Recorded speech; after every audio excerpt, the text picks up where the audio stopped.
Assalamualaikum warahmatullahi wabarakatuh. Rekan-rekan mahasiswa semua, salam sejahtera. Semoga kalian baik-baik dan sehat selalu. Pada pertemuan kali ini, khusus yang kuliah online, saya akan sampaikan tema perkuliahan atau materi perkuliahan melalui record materinya atau VPTM record. Nanti saya akan linkkan ke YouTube, insya Allah ya. Nah, untuk yang online, materi ini saya sampaikan secara ringkas biar waktu tidak terlalu lama, kemudian kalian bisa menyimak sepenuhnya. Kemudian untuk feedback nanti insya Allah akan saya sampaikan kalau jika kalian udah offline. Baik, kita mulai aja. Yang pertama, pada pertemuan kali ini saya ingin menyampaikan tentang implementasi nilai Pancasila pada era dan fase pandemi, karena kita masih dalam kondisi COVID-19. Nah, mudah-mudahan materi ini bisa relevan untuk sedikit wawasan baru untuk kalian. Dan untuk untuk kegiatan literasi Pancasila nanti akan saya berikan dalam bentuk tugas, ataupun nanti untuk tugas akhir atau tugas kelompok dan individu saya akan sampaikan secara offline biar lebih waktunya tidak kepake kalau saya sampaikan di sini. Baik, rekan-rekan mahasiswa semua, untuk struktur materi yang pertama nanti ada latar belakang, nilai-nilai Pancasila, implementasi nilai Pancasila, dan kesimpulan. Mudah-mudahan saya sampaikan biar waktunya tidak terlalu panjang, karena kalau waktunya panjang kalian juga tidak fokus menyimak. Itu ya. Oke, latar belakang yang pertama, semakin meluasnya penyebaran wabah COVID Corona di SIASES 2019 atau COVID-19 di Indonesia, bahkan sampai seluruh dunia sampai saat ini belum dapat dipastikan kapan berakhir. Walaupun di beberapa negara yang maju hampir ada yang sudah berhasil untuk mengatasi COVID ini, tapi belum berakhir COVID-nya. Kemudian pandemi COVID yang kita rasakan mulai awal 2020 kemarin menyebabkan krisis yang sangat mendalam bagi dunia maupun bagi rakyat Indonesia, terutama krisis dalam bidang kesehatan, psikologi yang dihadapi oleh mahasiswa, siswa maupun orang tua, sosial kita, biasanya kita beramai-ramai, sekarang untuk kita bisa sendiri individual, dan ekonomi. Nah, yang paling terdampak bagi bangsa Indonesia pada yang kita rasakan pada awal 2019-2020 ataupun awal 2021 ini adalah dampak ekonomi yang sangat luar biasa. Ini sangat mempengaruhi. Kemudian pemerintah juga telah menetapkan aturan pembatasan sosial seperti social distancing, kemudian ada pencegahan COVID, penerapan 5M, kita disuruh memakai masker, mencuci tangan, menjaga jarak aman, kemudian menjauhi kerumunan dan juga membatasi mobilitas dan interaksi antar sesama, antar teman, antar kelompok dan lain. Intinya kita dibatasi. Untuk apa? Itu untuk memutus mata rantai penyebaran COVID-19. Kemudian dalam menghadapi pandemi COVID-19, tantangan yang dihadapi tidak mudah. Banyak sekali tantangannya. Baik tentang keamanan, kemudian dari tantangan sosialisasinya, kemudian kultur kita, masyarakat kita yang belum bisa tertib, banyak sekali tantangan yang kita hadapi. Itu bisa kalian lihat sendiri. Nah, karena banyak terdampak pada sektor ekonomi, sosial, politik, dan hingga pertahanan keamanan kita. Sangat berdampak sekali, terutama di ekonomi. Nah, itu.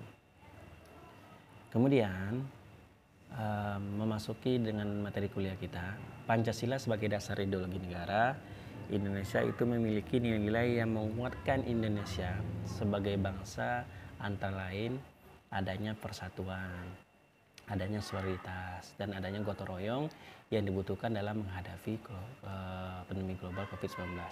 Itu bisa kita lihat beberapa daerah kita misalnya gotong royong bersama-sama untuk saling mengingatkan, kemudian gotong royong dalam artian untuk saling memberi ataupun ada tetangga yang kena COVID kita memberi memberi pemasukan ekonomi, kemudian gotong royong dalam bidang misalnya memberi sembako. Nah, itu adalah bentuk gotong royong kita rasakan pada masa pandemi ini. Nah, itu selain dari bantuan dari pemerintah. Nah, intinya bersatu. Insya Allah kalau saya lihat pada masa COVID ini belum ada kejadian yang luar biasa untuk kita dalam artian ekonomi kita sama amburadul ya intinya. Tidak ada yang ibaratnya yang kekurangan, walaupun masih ada yang kurang tapi belum sampai untuk meninggal mati kelaparan. Saya belum dengar selama COVID itu. Walaupun dalam artian masih banyak juga orang-orang yang di bawah standar kemiskinan yang kelaparannya. Tapi dengan berkat COVID ini banyak sekali bantuan yang muncul di berbagai kalangan kalangan masyarakat kita. Nah, itu. Kemudian pandemi ini adalah momentum utama menekankan pentingnya nilai Pancasila. Nah, ini ujian terhadap kesatuan sebagai satu bangsa. Nah, itu. Kemudian negara yang berhasil keluar dari pandemi COVID adalah negara yang memiliki persatuan dan kesatuan serta solidaritas yang kuat, mulai dari pemerintah sampai masyarakat di tingkat daerah. Kalau di negara kita pada awalnya memang kita keteteran ya, tapi kalau udah sampai sekarang kita udah bisa mengendalikan, kita mulai beradaptasi dengan kondisi COVID-19. Walaupun dalam beberapa hal kita memang harus was-was atau harus waspada lah intinya. Nah, gitu. Takut jangan, tapi waspada itu penting. Nah, itu ya. Nah, nilai tersebut merupakan ideologi dasar dari Pancasila.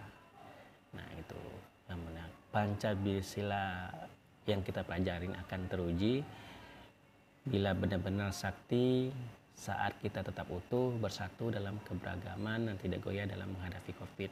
Nah, sampai saat ini negara kita insya Allah belum kacau belum ada kerusuhan, belum ada kesenjangan yang luar biasa di setiap daerah. Kita masih tetap dalam koridor bersatu untuk menghadapi COVID-19 ini. Itu sangat terlihat sampai sekarang bahwa kita sekarang masih aman-aman saja, tidak ada yang ancaman yang urgent yang bisa kita lihat dari wabah COVID ini. Ini membuktikan bahwa sedikit kita bisa mengendalikan. Terutama sekarang kita udah lihat bahwa di berbagai instansi ataupun kelompok masyarakat atau organisasi itu sudah mulai mendapatkan vaksin COVID-19. Nah, mudah-mudahan nanti kedepannya kita bisa menghilangkan COVID-19 dan membiasakan hidup dengan COVID intinya.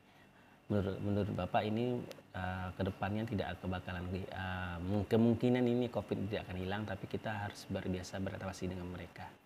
Nah, gitu. Nah, ini peta sebaran dan jumlah kasus ini Bapak baru update yang lama ya. Kalau sekarang ini kalau nggak salah itu udah 18.800.000 kalau nggak salah. Nah, itu 17.000 apa ya? Itu 1.800.000, kemudian 1.700.000 itu udah sembuh, dan sekitar 50.000-an itu udah meninggal dunia. Oke, kita masuk ke nilai-nilai Pancasila. Nah, sebelum kita masuk ke nilai Pancasila, saya akan memberikan kilas balik wawasan kesejarahan kita. Nah, kemarin juga saya udah sampaikan arus sejarah Pancasila. kemarin yang pada pertemuan sebelumnya yang bentuk dalam game TTS kita. Nah, secara historis kelima sila Pancasila itu merupakan perpaduan yang utuh dari keragaman keyakinan yang ada di Indonesia, paham yang ada di Indonesia, dan harapan yang berkembang di negeri ini. Dari awal kita ingin merdeka sampai kita ingin hidup sejahtera. Nah, itu adalah harapannya. Itu dari konteks historisnya. Kemudian menurut Yudi Latif juga menyebutkan secara kekinian bahwa Pancasila itu mulai dari titik temu kita bersatu antara kelompok-kelompok organisasi atau kelompok pemuda ingin merdeka dari penjajahan.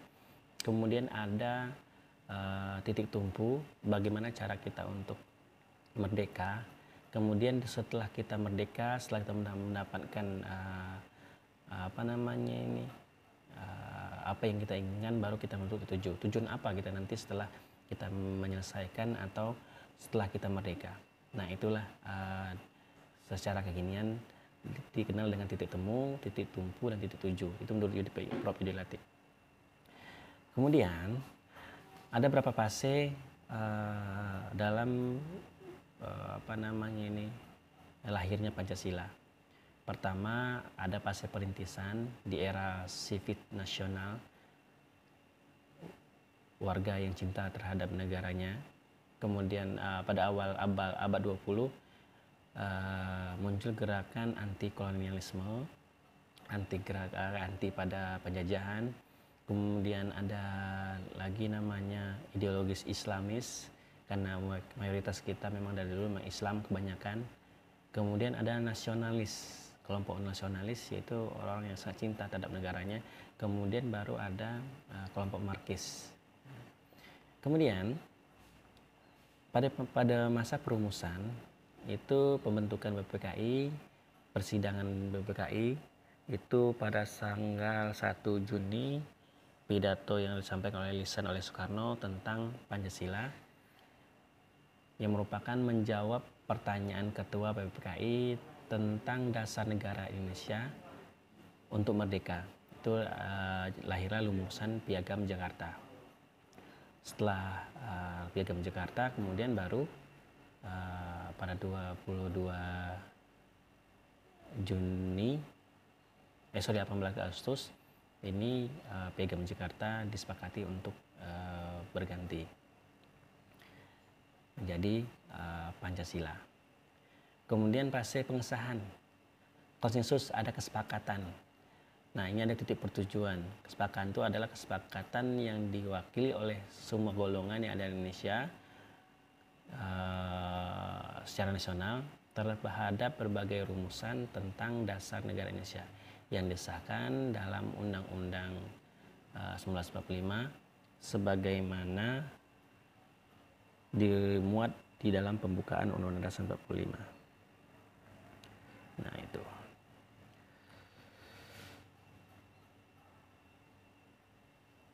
Kemudian Pancasila itu merupakan produk kesepakatan nasional.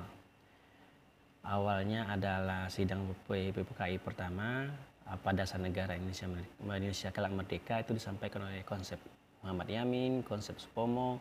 Kemudian adalah pada 1 Juni tentang lahirnya Pancasila oleh Soekarno. Kemudian sidang kedua BPKI yaitu Piagam Jakarta, konsepsi yang dibuat oleh tim kecil yang dikenal dengan Panitia 9. Nah, kemudian ini mewakili unsur kemenjembukan bangsa, unsuran nasional, kemudian unsur Islam, kemudian unsur kelompok lainnya. Nah, itu jadi masa sidang BPKI. Baru pada sidang BPKI pengesahan Undang-Undang Dasar 1945, pembukaan Undang-Undang 45 itu membuat dasar negara yang dirumuskan merupakan hasil yang disepakati oleh yang pada golongan tadi. Nah, merupakan hasil konsensus nasional para anggota PPKI Nah, rumusan dasar ini yang dinamai dengan Pancasila.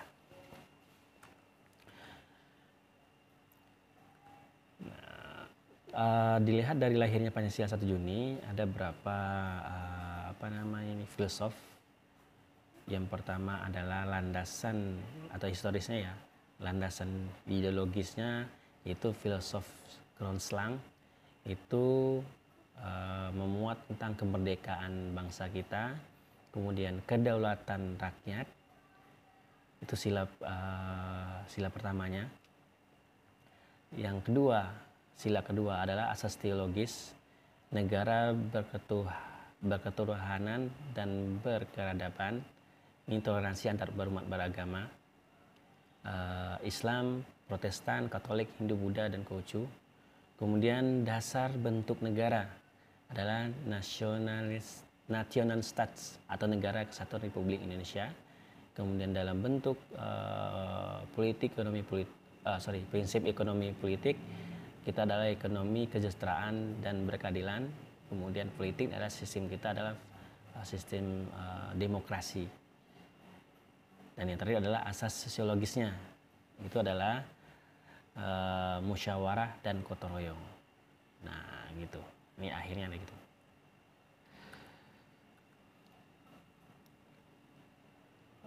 Oke, ini sejarah singkat sejarah ideologi negara Republik Indonesia. Asal kata berasal dari Sanskerta, yaitu Panca Yoti 5, sila yang berarti prinsip.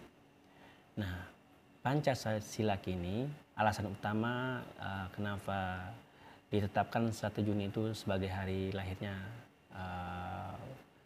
Pancasila, karena Pancasila awal dibicarakan atau dimunculkan itu adalah pada tanggal 1 Juni yang melalui pidato Soekarno. Nah, oleh karena itu Pancasila merupakan ideologi tertinggi di Republik ini, tidak ada ideologi lain. Nah, itu ya, secara kenegaraan ya. Kemudian kalau di sejarahnya lahir pada akhir Perang Kedua saat Jepang kalah di Sekutu. Kemudian dibentuklah Badan Penyelidik Usaha-usaha Persiapan Kemerdekaan atau BPKI pada 1 Maret. Kemudian BPKI mengadakan sidang pertama dengan membahas tentang ideologi negara. Kemudian 1 Juni Presiden Soekarno mencetuskan dasar-dasar kebangsaan, kemanusiaan, kesejahteraan, ketuhanan, mufakat sebagai dasar yang disebut dengan Pancasila. Nah, itu mencetuskan ya berarti ya awalnya. Kenapa? Oke.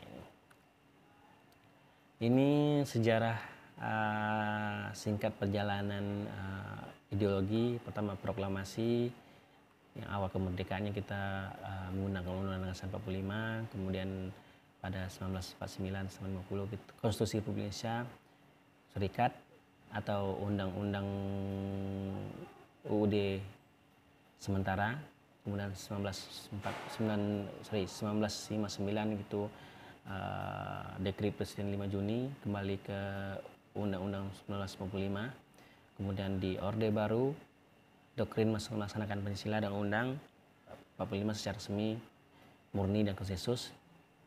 Kemudian baru pada 1998 ada masa reformasi. Kita ada berapa kali perubahan amandemen pada sidang umum MPR 1999 sampai 2002. Nah, itu.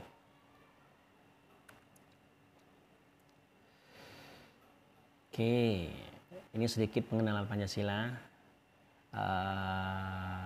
Lambang Garuda Pancasila dirancang oleh Sultan Hamid II, kemudian disempurnakan hingga akhir diresmikan pada tanggal 10 Februari 1950 ya.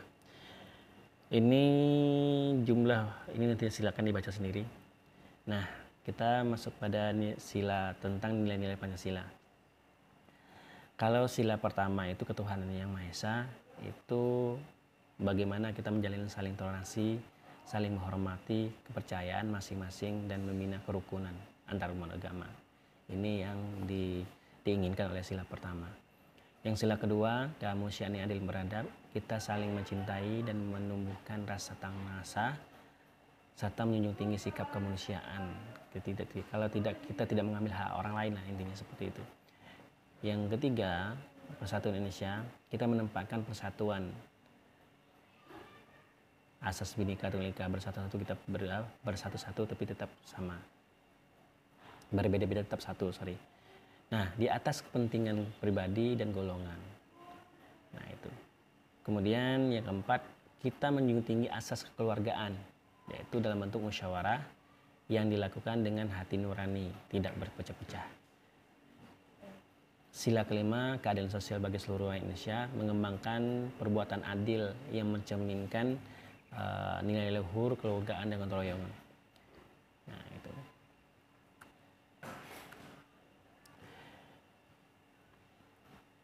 Kemudian implementasi nilai Pancasila pada masa pandemi.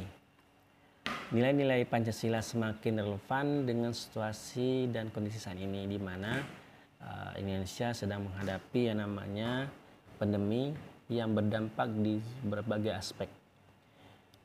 Kemudian dari keseluruhan nilai yang terkandung dalam sila Pancasila memberikan kita landasan berpikir dan tindak bagaimana negara dan warga negara bersikap dan bertindak dalam menghadapi pandemi itu. Nah, negara yang berhasil keluar dari pandemi COVID adalah negara yang memiliki persatuan dan kesatuan, solidaritas yang kuat, mulai dari pemerintah sampai masyarakat tingkat bawahnya.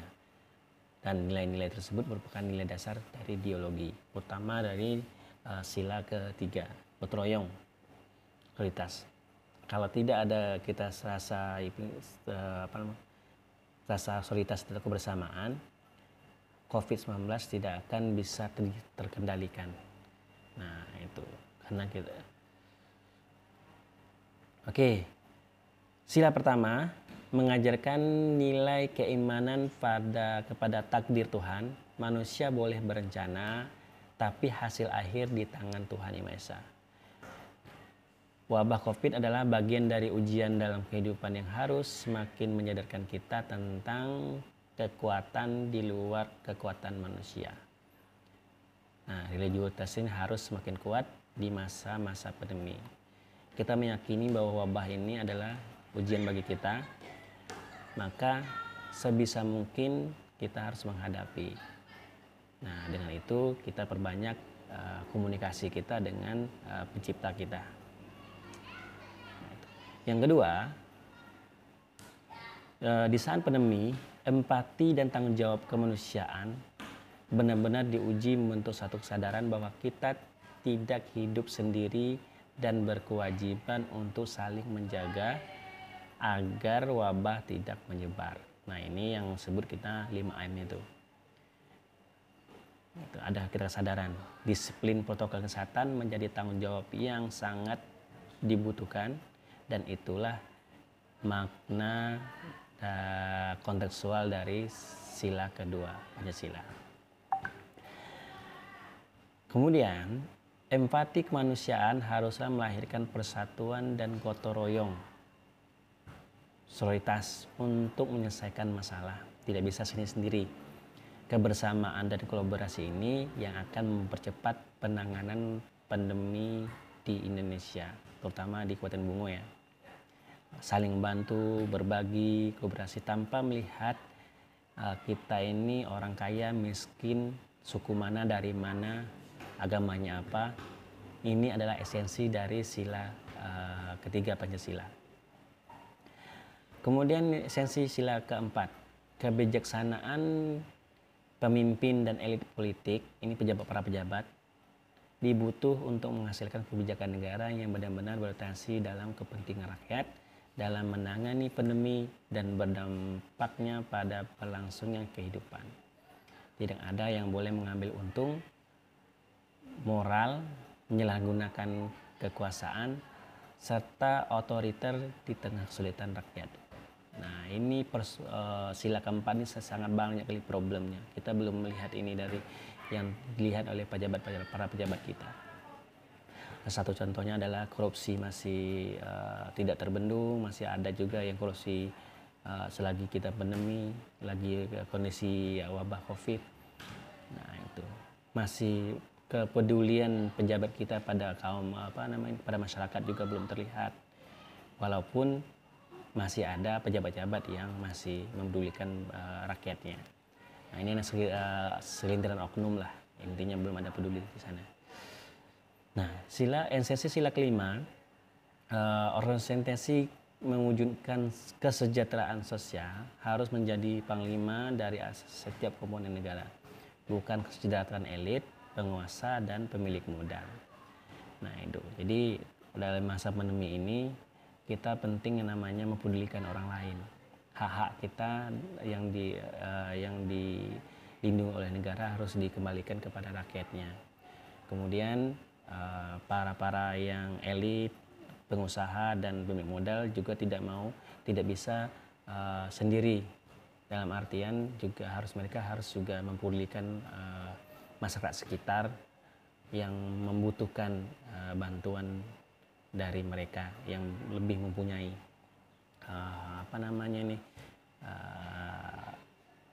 kesejahteraan yang lebih dari mereka yang tidak. Nah, untuk itu pengamalan berpancasila, lihat dari sistemnya atau lihat dari penjabaran ideologi Pancasilanya. Pancasila sebagai dasar negara, kemudian atau fungsinya ya, fungsi Pancasila itu, Pancasila sebagai ideologi negara, Pancasila sebagai karakter bangsa, Pancasila sebagai pandangan hidup. Kemudian kalau dilihat dari Pancasila sebagai dasar negara, ini dijadikan sumber dari segala sumber. Jadi hukum-hukum di Indonesia ini tidak boleh bertentangan dengan Pancasila. Pancasila sebagai ideologi negara itu sebagai dasar dan arah kebijakan politik negara. Jadi politik negara, kebijakan yang dibuat oleh negara tidak boleh bertentangan dengan ideologi negara. Nah, kemudian Pancasila sebagai karakter bangsa itu dasar dan tujuan strategis kebudayaan. Jadi adalah dalam hal ini kebudayaan kita itu yang dicerminkan oleh setiap daerah itu merupakan karakter bangsa kita. Jadi, kemudian Pancasila sebagai pandangan hidup ini adalah dasar dan pedoman sikap dan perilaku. Nah, itu. Kemudian baru setelah ini dari sistem dari Pancasila sebagai dasar negara dan ideologi masuk ke dalam aspek kelembagaan negara, kemudian lahirlah sebuah sistem. Nah, sistem ini yang akan diterapkan ke masyarakat kita. Kalau dari karakter dan pandangan hidup itu ada namanya pembudayaan Pancasila di setiap baik pun dalam kelembagaan, baik pun dalam masyarakat, itu adalah pembudayaan. Cara kita untuk mengamalkan Pancasila ini. Kemudian baru kita butuh namanya aktor, agen. Agen itu adalah seperti guru, dosen, dan sampai ke masyarakat yang nanti dicerminkan dalam bentuk sistem. Nah, sistem inilah yang akan digunakan supaya kita sila-sila Pancasila ini tidak melenceng dari garisnya. Nah, itu. Nah, berpancasila dalam konteks kebangsaan itu setidaknya ada beberapa hal. Yang pertama adalah MPR RI, dikenal dengan 4 pilar kehidupan berbangsa dan bernegara.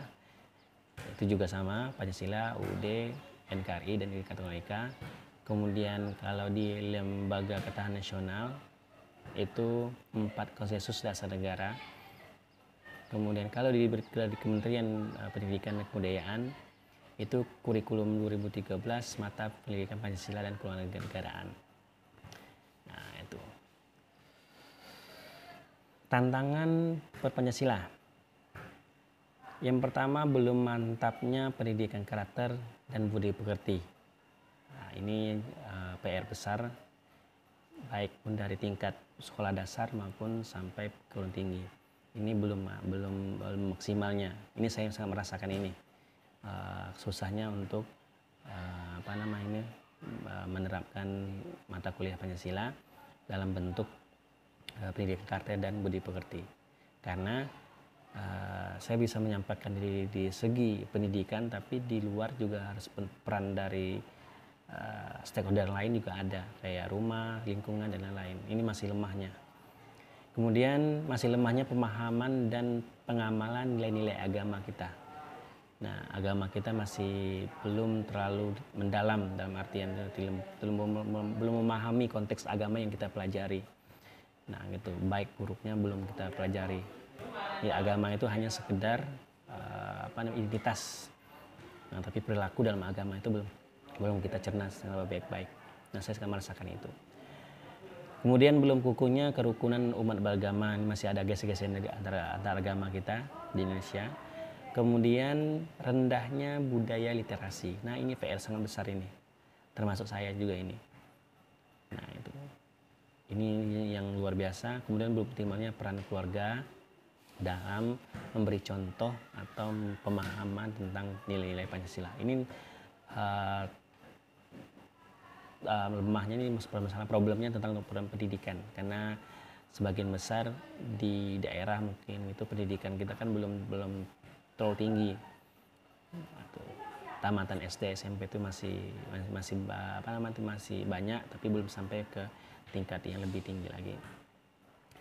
Maka dari itu, rasa dan kondisi kebangsaan Indonesia semakin terancam ditandai oleh runtuhnya pemahaman dan aktualisasi Pancasila, nilai Pancasila, serta menguatnya fenomena intoleransi, tidak menghargai, eksklusivisme. Ini adalah fanatik kepada kesukuan atau daerah yang kuat, radikalisme, ya. Nah, itu pemahaman yang salah. Kemudian terorisme. Nah, ini yang di problem kita. Kemudian aktualisasi ideologi negara. Pancasila belum menjadi acuan utama dari penyelenggaraan negara. Menguatnya ideologi transnasional, ideologi baru. Kemudian belum terintegrasinya wawasan kebangsaan. Kemudian lunturnya nilai Pancasila. Ini aktualisasi ideologi yang bermasalah. Nah, ini PR kalian nanti untuk mencari tahu kira-kira seperti apa. Kemudian berpancasila di masyarakat yang majemuk, yang beragam. Yang pertama, permasalahannya adalah keteladanan pemimpin kita belum maksimal, belum ditunjukkan secara secara benar lah. Masih ada pemimpin kita yang melenceng dari Pancasila. Kemudian adanya kenegarawan penyelenggara negara yang belum terlihat. Kemudian literasi Pancasilanya kita masih sangat lemah. Kemudian pendidikan dan pembudayaan Pancasilanya yang berkelanjutan ini masih menjadi problem dari aturan, sistem, dan semuanya. Nah, ini menyebabkan ketimpangan dalam artian dari SD, SMP, SMA sampai perguruan tinggi itu belum jelasnya seperti apa yang real untuk kita membudayakan pendidikan Pancasila. Nah, itu belum perlu kita pelajari bersama-sama lagi. Kemudian kesimpulan dari penyampaian singkat saya tadi,